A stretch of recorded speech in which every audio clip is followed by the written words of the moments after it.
I am not funny at all. This is a fiction piece. It is from a larger work called The Moth Stone. Woo! Mishan died in a car accident. A man was driving. These things happen.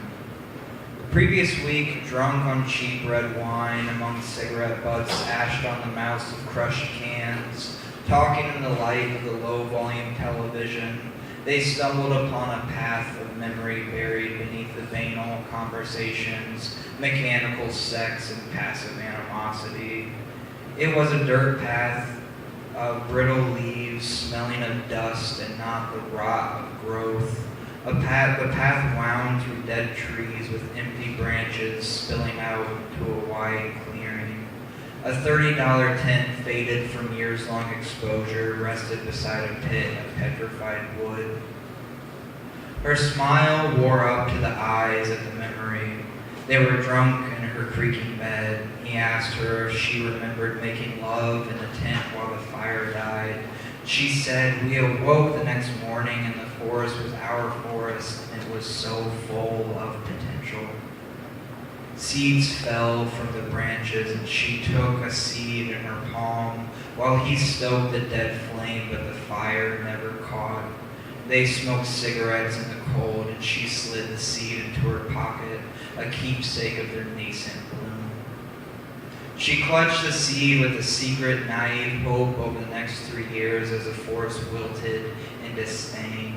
The soil dried and cracked, trees shriveled, the birds all flew away in limping migration. And sometimes she came across the seed rattling in the top drawer of her burl dresser. It brought a sad smile and went deeper into the drawer. They stopped burning wadded newspaper with lighters. Instead, they walked circles around the cold fire pit. The circles grew wider until they forgot the way back to the camp. Then they got drunk on cheap red wine in her creaking bed, and she said, "Let's go back to the place where we planted roots." And the seed, I apologize, I don't realize how many times I said the word seed in this story, but the seed found its way to her pocket as they loaded his car, the $30 tent in the trunk, a bag full of newspaper and matches, beer, weed, etc. They drove and scattered conversation. He was aloof and she harbored a quiet hope. The doorway was a curve along the county highway. They chose different directions. She followed the curve to the forest of potential, and he went straight, jaunting a straight jack. The entrance was clusterfucked. All the ways to break a body. A body deconstructs in much the same way as a house uprooted with an excavator, shrouded in the same broken glass, a fractured frame, twisted piping, all of the studs that support the structure splintered and dispersed throughout the inside of the walls. Soft pink insulation compresses out when the attic collapses against the ground. Death was a blank span of cold after she screamed, "Jesus Christ, Raylan, watch the road." Mishan kept her eyes closed long after there were eyes to open, listening to the undulating waves. She had returned to her waiting, a gray sand beach in between here and there, and it fed into a gray flat sea. The horizon was shrouded in a gray rain mist. Embedded in each fractal of sand, each drop of water that cycled from the sea to the sky was a comforting curl of familiarity. Tree stumps poked through the sand like broken teeth and cavernous gums.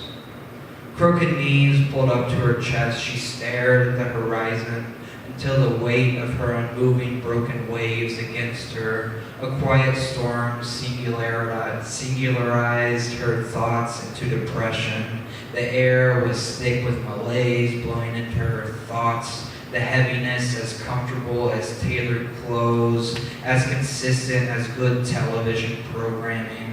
An object at rest like lying in bed long after the alarms have recycled and the morphine in the top desk drawer has been crushed and snorted through a plastic straw.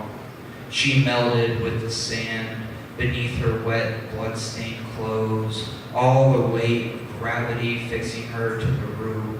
She wanted to curl into eyes watching the sky get up. She didn't want to walk, but she pulled herself from the shore, bending her knees back to her chest, pushing it deep into the sand with her steel-toed boots. The bound atoms of her fixed emotion ripped apart. Mishin got moving, removing her boots after a distance, knotting them around her shoulder. I'll stop there. I think I would go over. Thank you very much. Woo!